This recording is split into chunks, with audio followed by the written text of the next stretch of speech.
So I'm here with Grant Olding today, who is a Tony Award-nominated composer who's done loads of great shows at Curve, and I've had the privilege of working with Grant on a number of occasions. Grant started his career as a child actor, so I'm curious, Grant, you've worked with people like Daniel Day-Lewis, Judi Dench, you're in the original companies of Miss Saigon and Into the Woods in the West End. What were your sort of memories of those experiences generally, and have they sort of helped fuel your work as a composer? Yeah, well, as you say, I started really young. Actually, I started as a dancer at the age of 3. My sisters were both dancers, and my brother was a musician and now a magician. So I come from quite a showbiz family, even though my parents aren't at all showbiz. So I was always kind of dancing and singing and acting and all that kind of thing. And yeah, I got into it very young. My first play that I did when I was 7 was at the National Theatre on stage at the Olivier in Danton's Death. Hal Brenton, Peter Gill directed, with Brian Cox playing Danton. And at 7 years old, to be in that theatre with those extraordinary actors, with that difficult political play, was amazing. And I just loved it. I would sit there and just soak up all the kind of politics of it. And I didn't really understand it, but I kind of loved being in that world and kind of taking part in the magic. It felt very magical to me. And then the next thing I did in that same year was a film, Dark Crystal, Jim Henson film. I think they wanted people who could move, who could express themselves through their bodies, to be in costumes, behind masks, when puppets needed to walk, things like that. So that was an extraordinary experience, because at 7, the Muppets were absolute idols to me. Yeah, and I knew Frank Oz and Jim Henson. I knew who they were. I knew what they looked like, which is extraordinary. If you think about them, they were completely behind the scenes, behind the Muppets, down here somewhere. But still, they were very recognizable figures and idols to me. And I remember going to the audition and walking into Muppet headquarters in Hampstead and going through an arch and seeing a bust of Kermit there and a Miss Piggy in a glass box, and walking into a room with Frank Oz where he put this Jen mask on me from the Dark Crystal. It didn't have any hair. It had eyes. I was fascinated by the fact that the eyes were blue and my eyes are brown. And how was I going to act as a blue-eyed person? How would a blue-eyed person react? I was very analytical. And so I did a little bit of walking around, and then he got Jim Henson in, and he watched me walk around with his mask on and do a bit of acting. And they cast me in to do some running and walking for Jen in the Dark Crystal. So that was my kind of first experience of worlds in film and theatre, really at the top of what you could do, extraordinary. And then I continued, as you say, amazing jobs working as a kid with Ron Moody and Oliver, which was my favorite musical. I absolutely adored Oliver as a kid. I loved the film. I'd seen the musical with Roy Dotrice playing Fagin. And a revival came around in 1981 with Ron Moody for like 6 weeks in the West End, Jackie Marks, Lionel Haft. And I was cast in that as 9 years old as one of the boys. And then after that, I did Peter Pan with the Compton and Green, Broadway Peter Pan came over, and we did it with Bonnie Langford and Joss Ackland as Hook. I mean, extraordinary people I always work with. Did I had an extraordinary child career. I did a piece. I remember all I wanted to do was to play the Artful Dodger in Oliver, and I'd played, as I say, I'd done this Ron Moody production, and I'd played the Dodger. I was just a boy in one of the 10 boys in that. But I'd played the Dodger in a couple of Amdram productions. And it came around again, a tour from Hornchurch. And I was down to the last couple to play the Dodger. I was so excited. And then this musical came through that they wanted me to audition for from Manchester Library Theatre. American musical I'd never heard of, a kind of off-Broadway thing. And I auditioned for it and got it. And then I had to kind of choose as my first kind of, what do you do? And my agent was Sylvia Young. I wasn't at the school in those days, but I was going to kind of Saturday lessons. And she said, well, I think you should not do Oliver. I think you should do this other show. And the other show was March of the Falsettos by William Finn. And that probably changed my life more than anything about my tastes and what I thought musicals could be. Because here we are with a contemporary American musical, a small-scale musical about family, about really grown-up topics, really complex music for a 12-year-old kid to learn, with an extraordinary cast: Martin Smith, Barry James, Simon Green, Paddy Navin. And I was put in, I took over from my friend who'd been doing it in Manchester to do it in London. And actually, who put me in was Paul Carrison, your predecessor. He was the original choreographer on the show and the associate director. That's crazy. So I knew him when I was 12, and he rehearsed me into the show. And at that point, I'd started I'd heard Sweeney Todd, and we were shown that at school, actually. I started going to Sylvia Young's full time, and we were shown Sweeney Todd, the PBS recording, whatever it was, that original Broadway production. And that just blew my mind. And in the same term, we were shown Britain's Midsummer Night's Dream, which again was just like, this is the most extraordinary, amazing thing. To a kid, I was growing up listening to Jesus Christ Superstar, singing my vocal cords raw, pretending to be Judas. All these kind of musical worlds, new musical worlds, started coming into my life and teaching me what musicals could be. And then, I ended up at 14 being in Hamlet at the National Theatre with Judi Dench and Daniel Day-Lewis and Michael Bryant, Polonius. Extraordinary with Richard Edgar. People, yeah. Amazing actors, and it took up about 9 months of my life, and we toured it to Dubrovnik and to Tokyo and Hong Kong. So at 14, 15, I was seeing amazing parts of the world and just being and there were no other kids in it, so I was acting, I was the player queen, and the player king was Oliver Ford Davis, so I was acting opposite him. And I just used to sit on side of stage every night and watch these extraordinary actors and this amazing language, and just lose myself in it.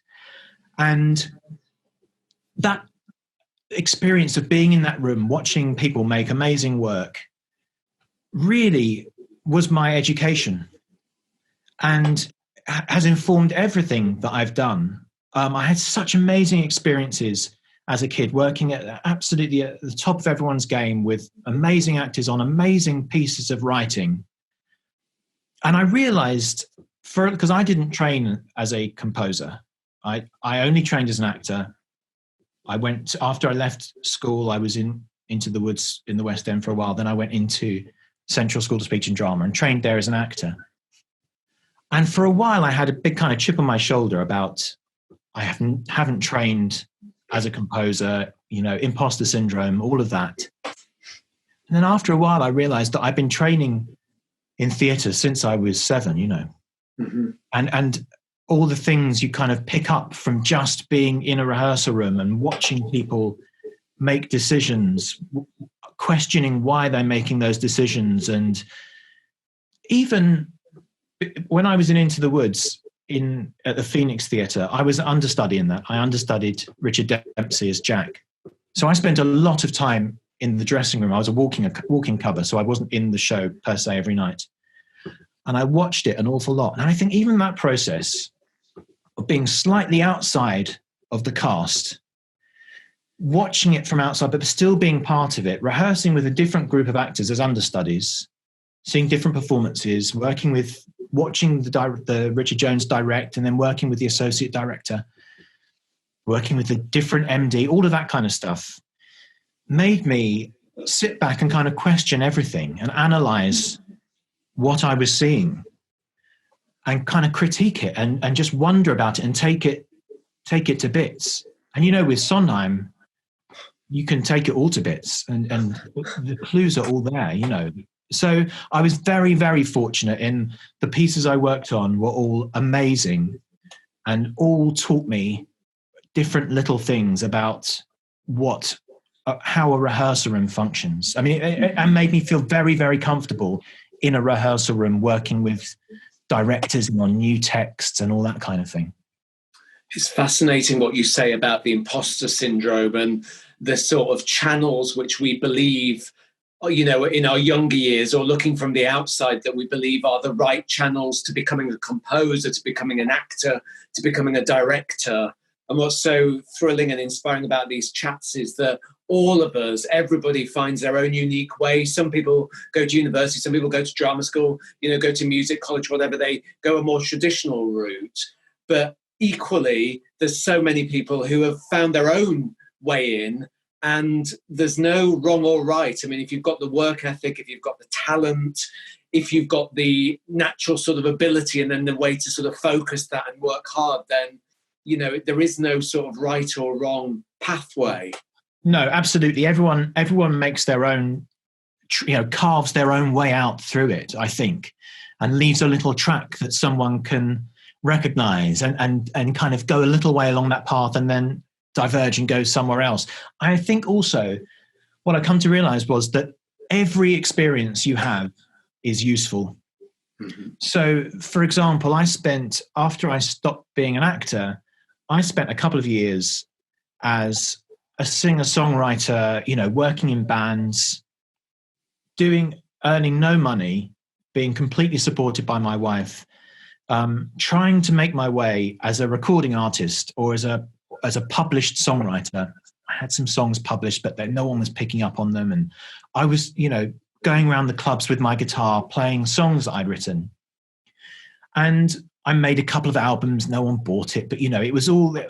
And then when I started being a composer, I thought, that's kind of wasted that time. I could have done this 2 years earlier.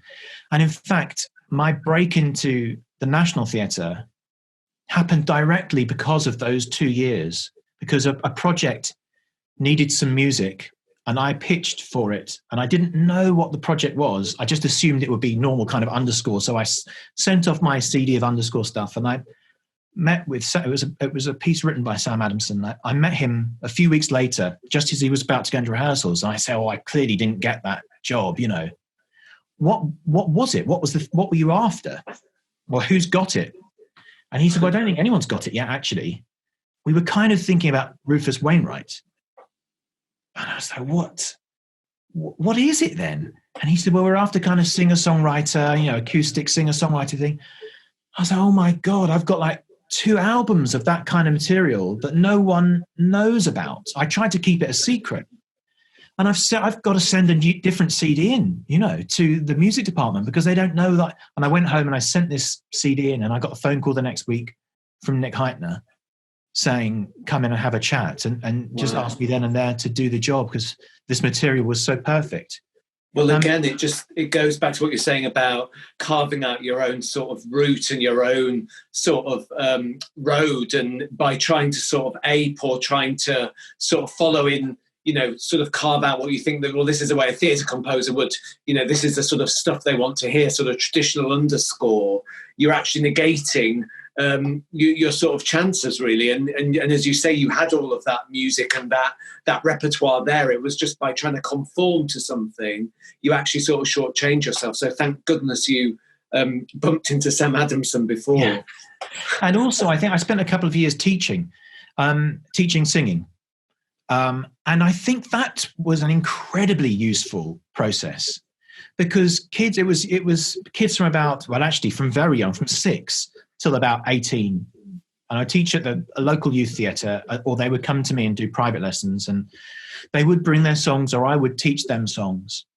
And that process of breaking down established songs, either songs that you admired or songs you didn't admire, was so incredibly useful as a composer, as a songwriter for musical theatre especially. Because if someone presented you with a piece of Sondheim, it doesn't matter. Someone once presented me with I won't say what it was, my least favourite Sondheim song. It's a song I've never really had much time for. I just kind of dismissed. Within 5 minutes of sitting down, digging into this piece with this young actress, I was completely turned around and was like, this is just the most genius piece of writing because look at what he's telling you in the underscore. Look at what the accompaniment. Look at the clues he's given you with the intervals that he's choosing to use, the notes he's choosing to use, the way that the melody develops as it goes through the piece, the dissonance that he adds, all the things he's giving you as an actor. I was teaching her how to sing the role, but it was teaching me an awful lot about how you approach songwriting and how you portray subtext of a character in song and through what goes underneath song. And so again, that's something that to me at the time, it was a kind of, I was doing it to earn some money teaching. I was kind of waiting for my break and waiting to be able to do composing full time. But actually, I think about what happened in those lessons a lot. And of course, also the other wonderful thing about that is that a lot of those kids are now flying high in the business. And it's the most wonderful thing when you work with a kid, a 13-year-old kid, and you see them, you know, blossom and bloom and then go off to drama school and then become massive stars, or just, you know, keep working in theatre or go on to be producers or directors or writers.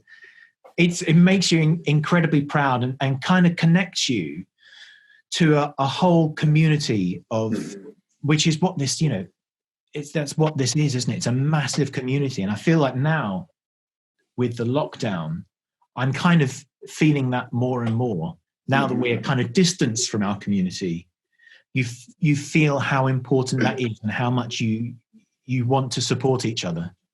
Yeah, totally. And that was part of the motivation of doing these like conversation sort of series, just that, you know, people like yourselves, there's so many directors, choreographers, writers, artists that we work with, your wealth of knowledge, your experience, what you've experienced in your past, in your childhood, they're such sort of valuable lessons for all of us to learn from each other, to share with our audience, to share with our Curve community. And now more than ever, as you say, we're sort of, we're missing that connection, we're missing that element of community, but we can still carry on learning, carry on sharing. And it's wonderful what you say about, you know, working with those, you know, youth theatre members, younger people, and sort of seeing them flourish. And certainly, you know, with our youth theatre at Curve, that's a sort of amazing thing. And it's just beautiful, you having been a young performer and looked up to all those amazing people and being in rooms, you know, with Peter Gill or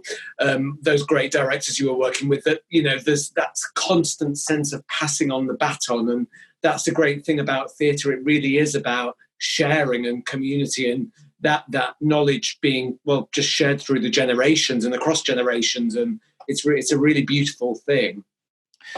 It is. And I think it's interesting in this time, you know, what do we do to try and continue that? Or, you know, we can't just wait for theatres to come back online, you know, when this whole thing's over. I think it's going to be really difficult actually to get some people. I think will be desperate to get back into the theatre and come as an audience member, desperate for that experience of sitting in that theatre again and watching stuff. But I think there will be other people, a lot of other people, who will require some, you know, holding of hands to get them back to the theatre. I mean, I think even now when we see films and things, we see people hugging and shaking hands, it's already starting to feel a little bit odd, like it does when you watch, you know, an episode of Gavin and Stacey and they're smoking in the pub, and if you go, that seems so strange to me now.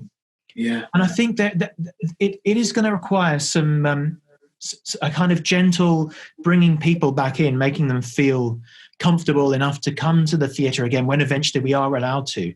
So in the meantime, we've got to try and keep stuff going. And you know, I was thrilled that we were able, with the National Theatre Live, to have the Man Two Guvnors stream, which was an amazing thing. And now lots of, you know, there's lots of streaming theatre. In fact, I think the Curve were the second people to get out there with Asian Memoir, I think. But it did seem that with One Man Two Guvnors, it was so quick off the bat. It was such a great title for them to start that streaming with. That night, when they premiered it and everything, you know, we all started watching it, whatever time, 7:00 or whatever. I wasn't going to watch it. I've seen it, you know, 400 odd times.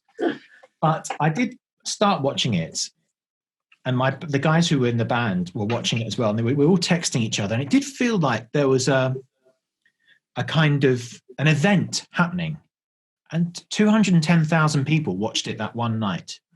2.9 million people watched it over the course of the week, which is absolutely extraordinary. It's the fact that all those people watched it in that one night. It did feel like you were part of a community again. It felt there was a bit of a buzz, and people were excited about watching it again. And of course, it's very funny, and there was all that laughter being shared.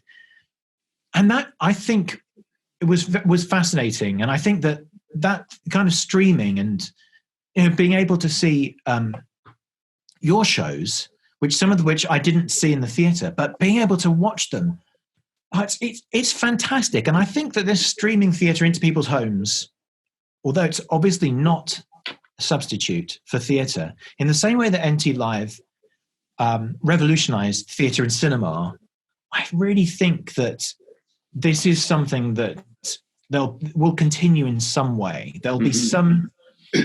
It will get better and better, or maybe pieces will start being made, or that we'll start using the streaming technology in different ways. I think when we come back, everything is going to be different, I think, in the world, and theatre is no different. Yeah, and that's a great thing about theatre. I mean, fundamentally, so much of it hasn't changed since the Greeks invented the form. I mean, it's the act of, a writer, whether it's music or text or both, standing on a stage with a group of actors and sharing that with an audience. And although technologically it's evolved, the sort of the kernel of it sort of remains the same, while all of this new technology and stuff sort of is embraced and sort of used by the theatre. So yeah, I can't imagine quite what it will be yet, but like you, sort of look forward to our next chapter.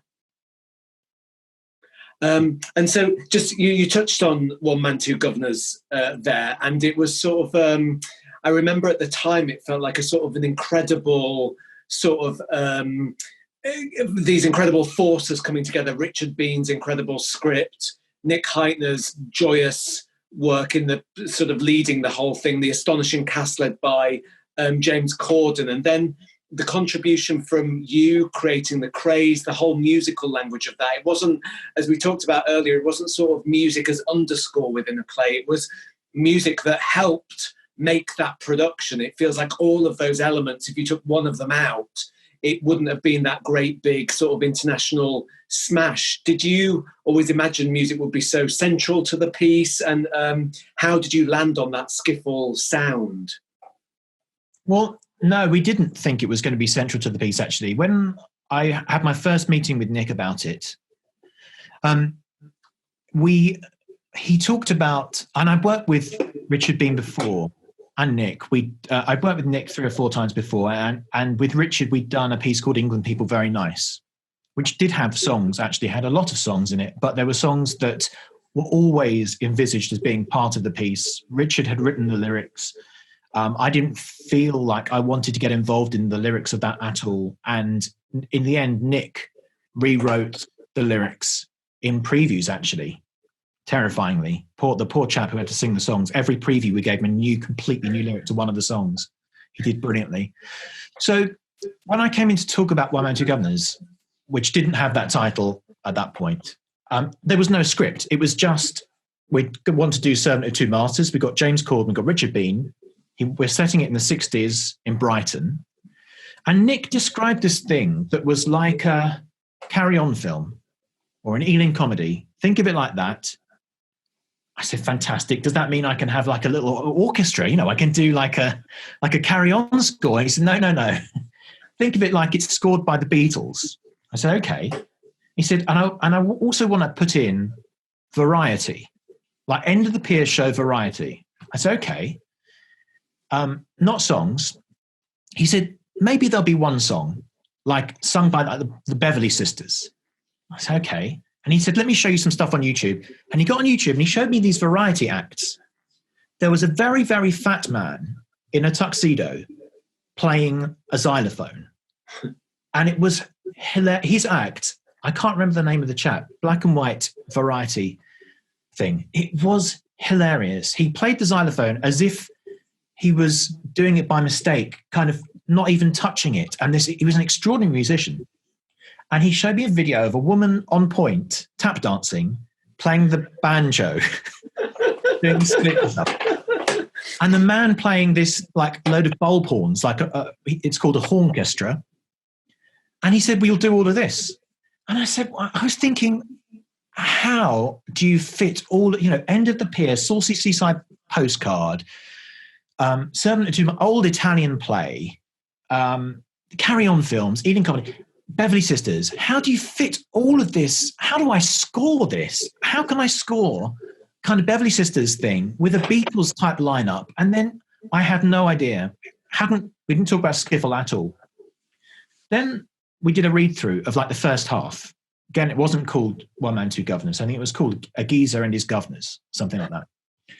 And in that read through, there was James Corden and Oliver Crisp was there. Maybe one other person from the original cast, not many people from the original cast. And we just spent 2 days reading it through. And there was one thing in the script early on that Richard had put in, which was about the Francis Henshaw character, James's character, being fired from his skiffle band. And I knew nothing about skiffle at all.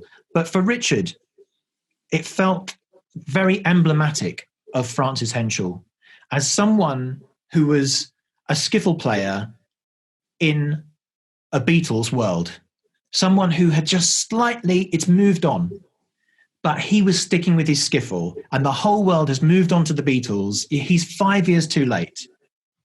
And that felt really right. And I remember after the second day of read through saying to Nick, I wonder if this skiffle we should be doing the skiffle, and maybe the band can be James's band and he can play washboard with us, or, he's the band that we've left, or I don't know, but there's something about skiffle. I started looking into it and it felt so right because you had the kind of, the stuff that came from Woody Guthrie and Leadbelly and all that kind of bluesy skiffle, but then you also had the stuff where Lonnie Donegan took it to Mild Man's of Dustman and Does Your Chewing Gum Lose Its Flavour on the Bedpost After Night? This kind of slightly more comedy stuff. So it felt very innocent as well. So we had a few weeks before the next workshop and I wrote a couple of songs. I thought I'm going to write some songs. So I wrote a couple of skiffle songs and not on plot, but on theme, and sent them to Nick and said, we could do something like this.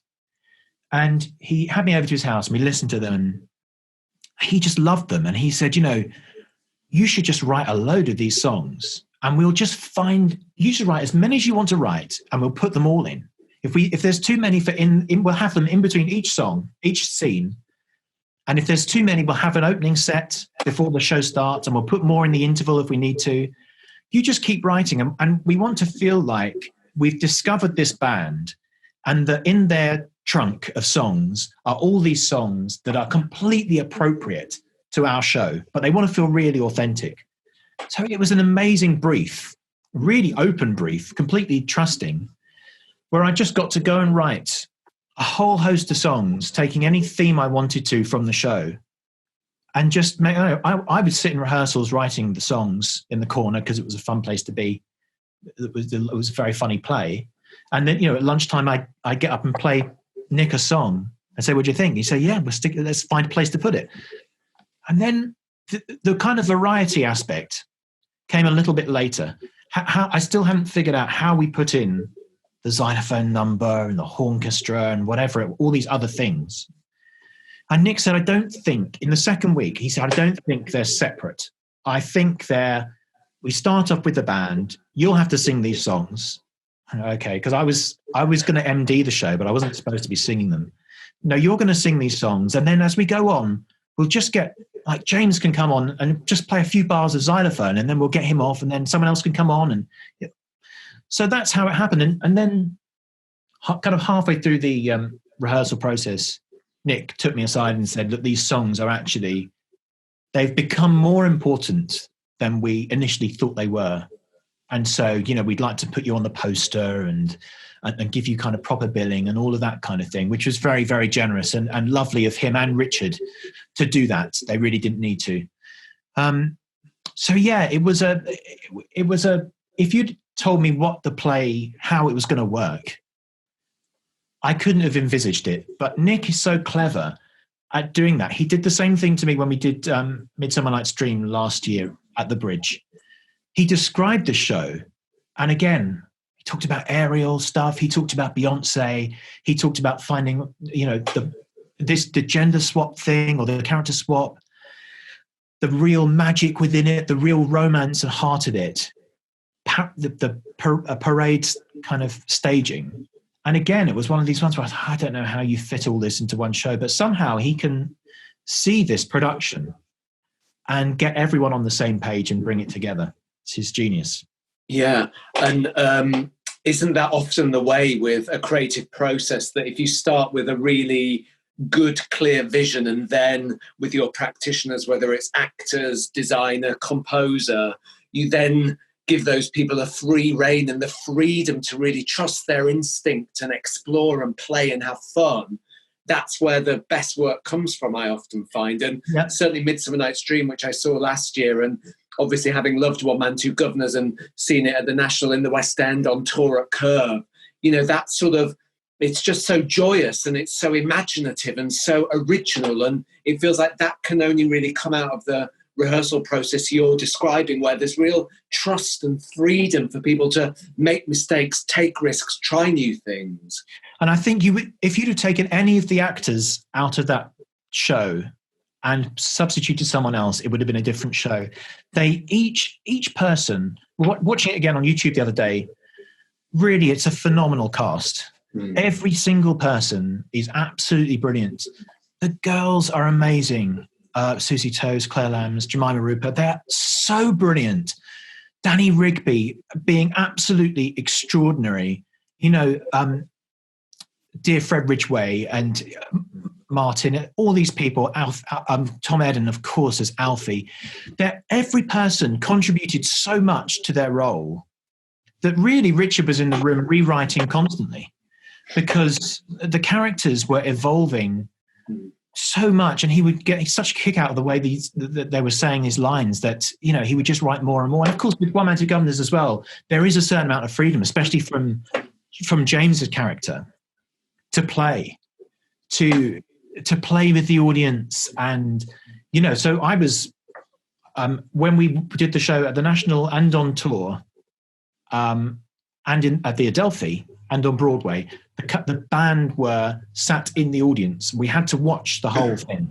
The Haymarket, we went into a pit, which wasn't as much fun for me. But in those other venues, we watched the whole thing. And I never got bored of it at all. It always felt completely alive. There were those moments where you never knew what was going to happen with people in the audience and all that kind of thing. And it was just a joy. I think everyone felt the same. It was a joyous production to be part of.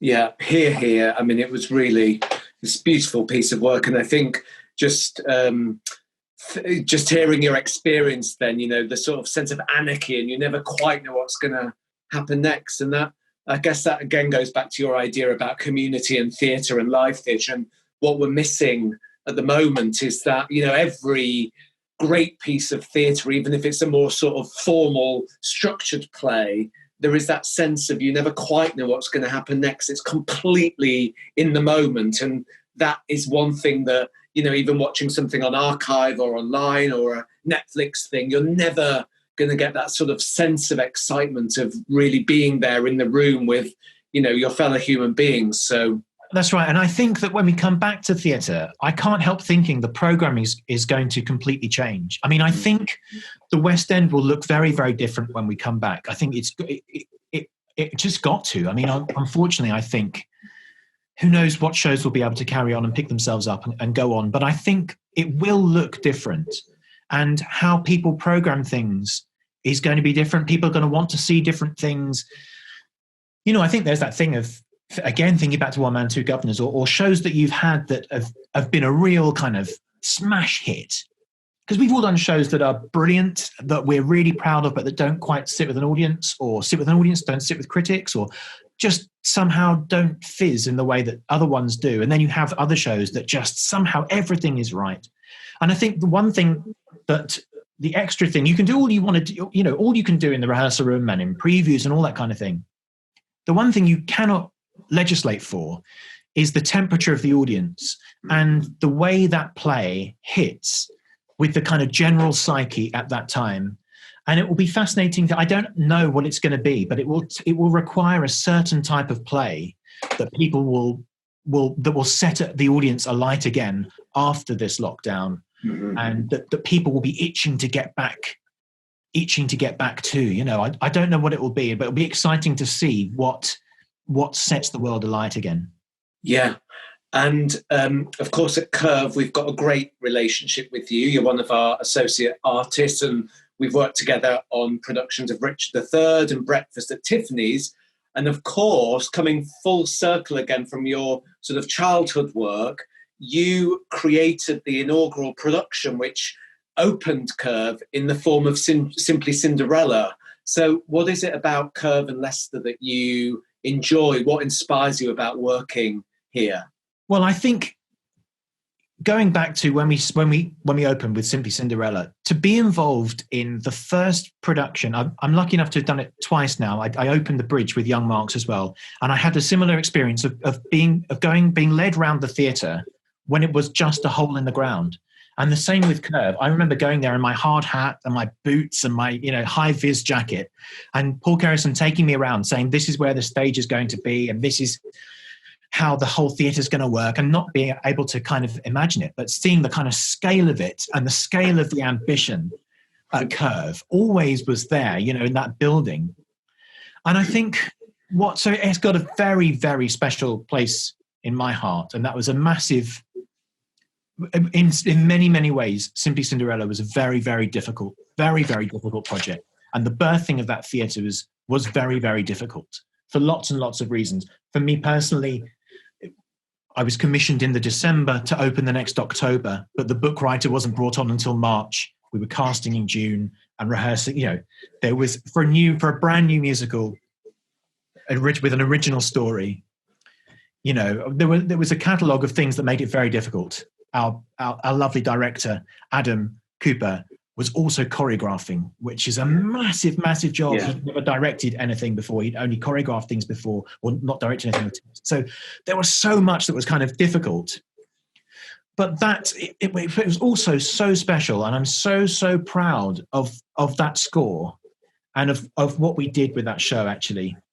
And there's something about being there at the start of it, and you know every corner of the building, and you got to see the things that didn't work and the quirks of it, and watching that change over the years to a place where it's become the real heart of the community, which I think it always wanted to be. And it was in the design, this bring the audience in, get them into the engine room of the theatre, show them the workings. Completely transparent walls, no steps, just moving straight from the street indoors. I mean, the vision that Raphael Vinoli and Paul and all of the people who were responsible for the birth of the theatre, as you say, it was absolutely spot on. It took a while for it to sort of navigate and find its way. But for any new building, I mean, if you look at the birth of the National Theatre, any new theatre, I mean, theatre is probably the most complicated of all art forms. So you're not only creating a brand new building, but then you're putting new shows and new teams. I mean, it's always going to be challenging. It's always going to be complex.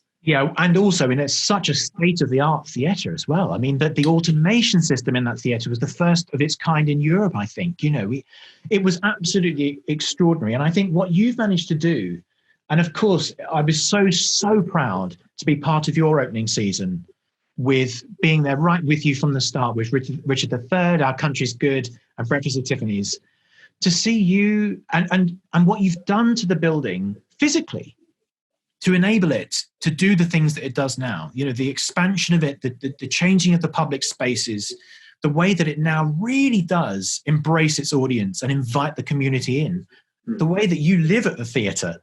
You're never not there. You're the heart of it, and your fantastic team and Chris and everyone there.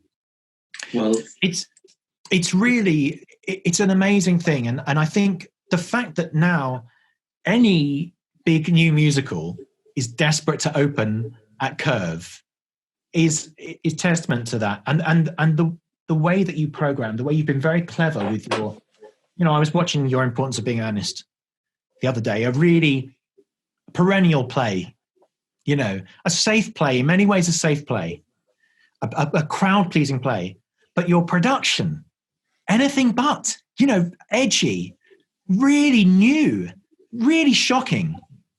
And the way that you've managed to do that, to marry the kind of art with the commerce and the comfort with the challenging, is absolutely brilliant. And I'm so proud of you, Nikolai. I know that we worked together many, many times before you started at Curve, and I was always desperate for you to have a theatre of your own, because I know how inspiring you are and how you inspire other people, and to see what you would do in that space is it's absolutely fantastic.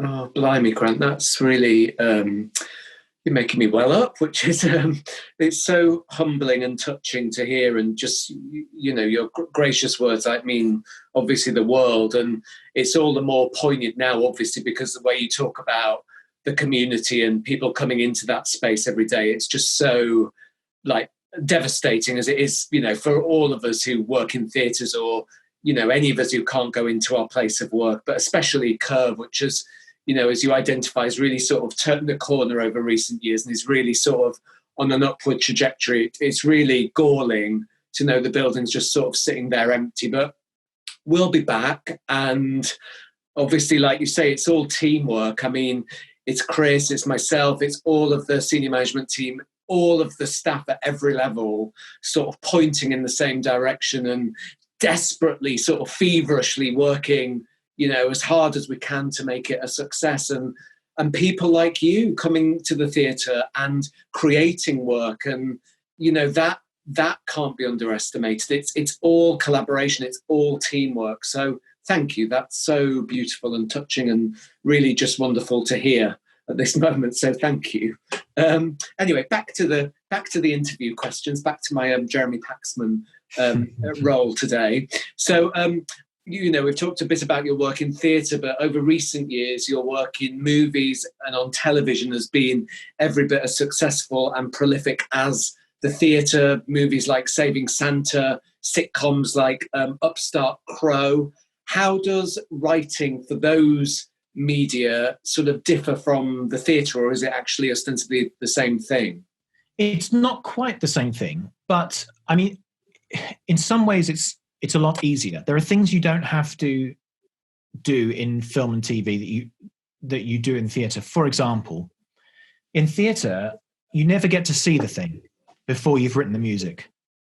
I can't really write anything until we started rehearsals. It would be wrong of me to impose an idea on something before I've seen it start to come about. So in theatre, my process obviously starts with the script, and I might have a very strong reaction to that script, a very strong musical reaction to it, where sounds or ideas or even themes and musical ideas come to me.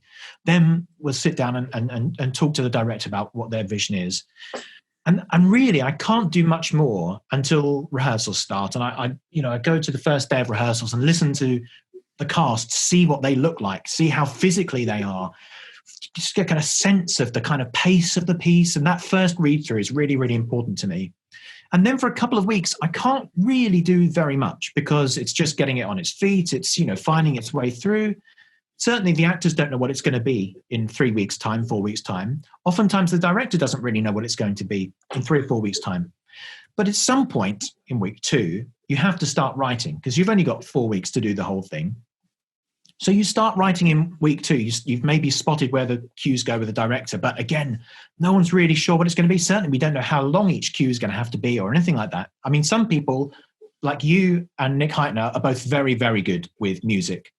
You both love music and both very good at knowing how long a piece will be or what. And of course, because we've worked together so much, there's a real shorthand there, which makes it very, very easy. But it's not always like that. So you often have to convince a director as well.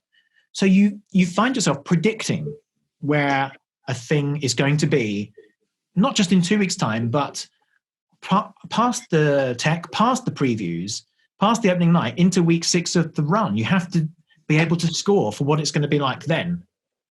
So that's a massive skill that you just don't have to attempt anything like that in film or TV, because you get the thing, you react to the finished or nearly finished thing on screen. So that means that as a theatre composer, you get very good at predicting where it's going to be, and also at reading scripts and at communicating with directors and listening to actors and looking at designs and kind of figuring out something. The other thing that as a theatre composer, you have to be really careful of, that as a film and TV composer, you don't really, is just how you score around dialogue. Because in theatre, you're often working with acoustic voice. So you have to be very careful about staying underneath it. Whereas in film, I could score a symphony orchestra and we can just bring all the level right. I mean, I don't like doing that. I still like to write around dialogue so that it feels natural. But in theatre, you have to, I think, pair the scale of the orchestration with the scale of the space, the scale of the play, the scale of the voice. So, and you have to, in theatre, you can be more specific in film and TV than you can in theatre, because in theatre, I'm scoring underneath this dialogue, this speech. It's this long at this point, but in 6 weeks' time, it's going to be this long. They're going to have sped up. The actor will have sped up or taken longer. And the piece of music still has to work. So you have to be cheeky and find ways of writing ways so that it doesn't matter if they speed up or slow down, it will still work with them. So, but other than that, I was just remembering in Breakfast at Tiffany's, or you may have a cat walking across the stage who some nights may not even come on, and that's the real challenge. And that's, or some nights may end up in the audience. Exactly. Sorry to interrupt you. I'm sorry, I couldn't resist. That's right. Anything, as you quite rightly say, in theatre, anything can happen, and often does. So those are the differences, but you're essentially trying to do the same thing. In theatre, you tend to do a lot more transitions and a lot of scene change music, which is maybe the same as a lot of sitcoms that I do. You end up doing a lot of kind of transitions and stings and all that kind of stuff. Whereas the film music, you might be doing a lot of action sequences and a lot of underscoring and all of that. But theatre's, really moved on in the past 20 years. And now we're being asked to score big action sequences and lots. And I've done plays where there's wall-to-wall underscore, and you've got to find ways of staying with it and moving the score on, staying relevant to what's being spoken, getting underneath the spoken word. So I don't think the changes are that different. The way you deliver it and the way you work on it is different, but actually the finished product isn't that different. And as if all of that wasn't enough, your work in TV, on films, on these sort of epic plays we're talking about, you also compose extensively within the musical format, within musical theatre, shows like Tracy Beaker, Three Sides. What do you think of I know it's a sort of often asked question, but what are your sort of thoughts about the state of the British musical, and are you hopeful for the future? Yeah, I'm really, really hopeful, actually. I think it's in a really exciting place at the moment. I think there have been a few shows recently by British writers, young British writers, which have been really successful, and that is incredibly heartening. Things like Jamie, things like Six. That's absolutely fantastic. Stories that people don't know. They're not adapted from very well-known, obviously, Jamie's from a documentary, but not from a very well-known film or whatever.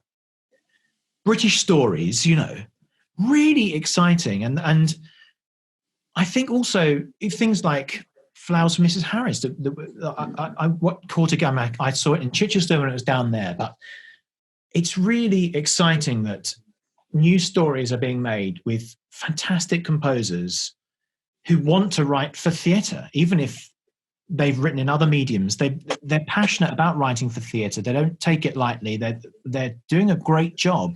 And that's really exciting, because I think there has been a time in the past, and it's still, to some extent, is still the case, but less so now, I think, where we've gone to the kind of pop star to write the musical. Nothing wrong with that per se, but you got to get the right pop star. And I think there has been a case of getting someone to just do something that's felt like a kind of side project to them, and someone else, another music team have had to come in and kind of strip it apart and make it better, make it work, all of that. So I think we're at I think there's more opportunity at the moment than there has been for a long time.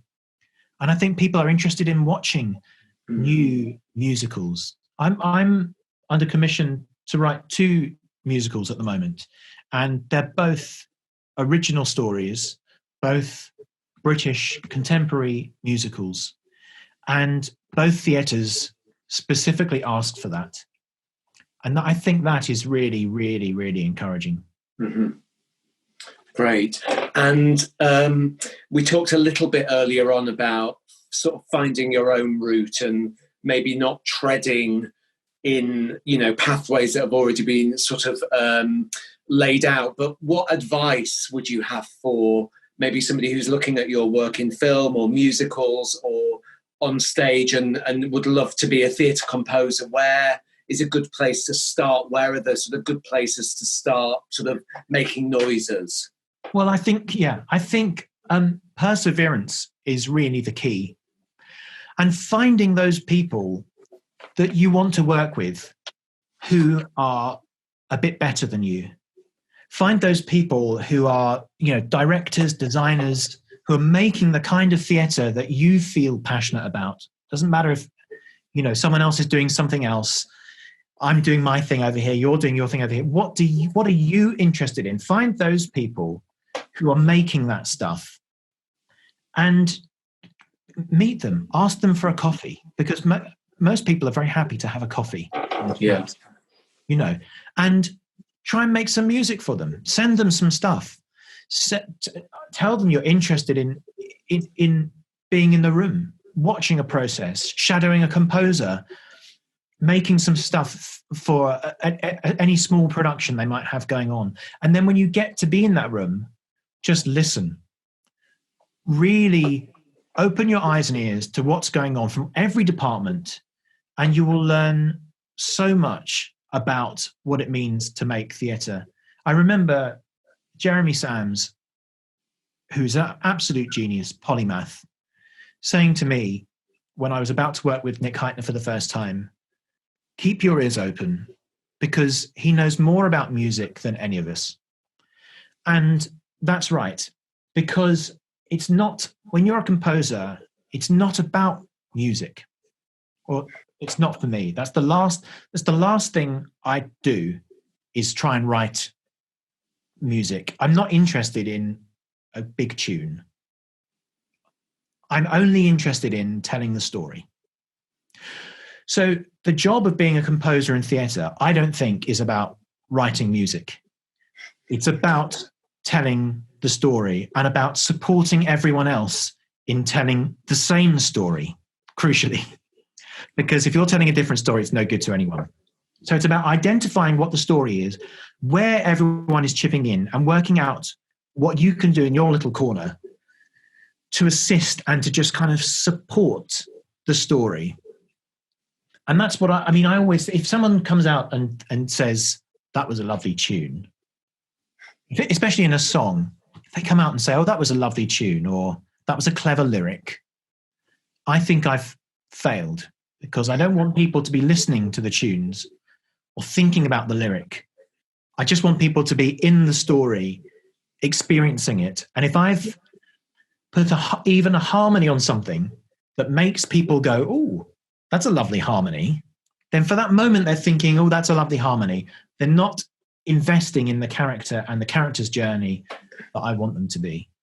It doesn't mean you can't have a lovely harmony, but it just means the primary thing is telling the story and making sure you're all telling the same story. So that, I suppose, is my advice. Find the thing that you love, that you want to do, the kind of theatre that you want to make. Find the people that are making it, that are just one step up the rung on the ladder from you, just a bit better than you, and try and get in the room with them, try and make them some stuff, and try and help them tell their stories, because they will then work with you again. They'll bring you along on the next project, and you'll get to be part of their team, and that's how careers are built. Yeah, I think it's, and I think nowadays, like with the technology that you guys have got available, I remember when we first started working together, and there was, we used to have to sort of work out, okay, this scene change we think is going to be about 30 seconds. So we need a bit of underscore coming out of the scene, and then we need this sort of flourish into the scene change, and then a bit of a diminuendo going back into the next scene. And we'd have to be quite prescriptive about that because, of course, probably the weekend before the tech, you'd have to either with your own sort of home band or go into a recording studio and actually work with musicians. And once that was sort of locked down, that was sort of it. It was very difficult to edit but of course now with technology, you really can chop and change and create work with very little sort of infrastructure around you, which is sort of amazing, thinking of, back in the day when it really was, you could only do it with a group of musicians in a studio. And if you had too many bars for something, well, you sort of had to suck it up, really. Yeah, I did a show at the National Theatre in the Olivier where we'd recorded a live ensemble in the recording studio the week before, for tech. We got into tech, and it was the start of the second half, and there was a big house on stage, and it revolved, and it took something like a minute and a half. It was really slow, and we did it at the start of the show, and I was told that's it, it's not happening again. And the start of the second half, the cue was like 7 seconds to get us into the action. It was just lights down, 7 seconds, and in we go. So I recorded this cue, and then we got into tech. And it was decided, I think the designer said, it'd be great to revolve the house again at the start of it. And I had to make this 7 seconds stretch somehow. And it was a recorded thing, so it wasn't like I could just, write a whole load of other stuff. That was painful. You could hear me, there was a scraping sound on that, which was the bottom of the barrel, for a minute and a half. But yeah, that's right. Technology has come a long way. I still like to use live people where I can, and totally. record musicians where I can, because I think they bring a heart to it. And obviously, I try and play as much live on my scores that I can, because it's more fun. But yes, it does mean that when you get into tech, you can really still be very, very fluid. Mm-hmm. Finding that at the moment, I'm working on a ballet at the moment for Northern Ballet, and the process there is very, very different in that. Normally through band calls and through previews, tech and previews, I'd be constantly rewriting. Even if we have a band playing the show live, every day I'd be handing out new dots. This, I've thought about it. I don't think this works. Can we try this tonight? Or this, we've changed the scene change, or we've changed the scene, or let's try different orchestration on that. And in the ballet world, well, you don't get any previews. The first show is the press night. So there's literally no, and there's very few band calls actually. So the whole thing has to be locked down much, much earlier. So that's a very, very different process for me to what I've become very used to, which is keep basically having my whole studio with me now on the road. It's now got to the point where I can have all of my samples and everything with me in the tech, and I can change and rewrite, and nothing sounds any different. I don't have to have a tech setup and a home setup. It's all the same one. It's just extraordinary, isn't it? Because like you were saying, in terms of when you go into those rooms as a composer or any creative, you need to really listen both with your eyes and ears to what's going on around you, so that the set moving, the direction, choreography, if there is that element, the lighting, the sound effects, the composition, everything sort of moving as one. They're not separate entities. It's got to be a complete whole that's really sort of filmic, and just sort of, knowing that nowadays we can do all of that in the tech. And just like you say, with the automation at Curve, for example, the way everything's sort of raced ahead exponentially, it's really exciting. I mean, we're sort of only limited by our imaginations now in the theatre. There's very little we can't do. That's right. And the method for delivery in theatre is changing and has been changing. I mean, how we deliver scores and the way we play scores back is now much, much more musical, and the programmes have really come on a long way.